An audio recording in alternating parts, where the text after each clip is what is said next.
Hellenbrand RO system, just manually running it here. Goes into pump delay for about 10 seconds is what we have it set up for.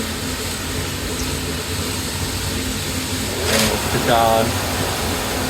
Filter in pressure, run around 20. Filter out pressure, 18. Membrane pressure, 125. We do have the recycle off. Permeate, sitting right around 8.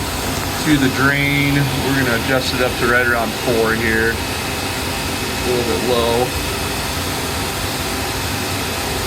There we go. And last run time we had 0 ppm coming off.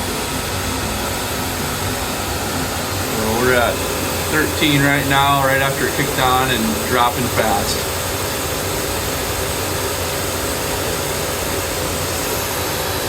Should be getting down to that low single digits here.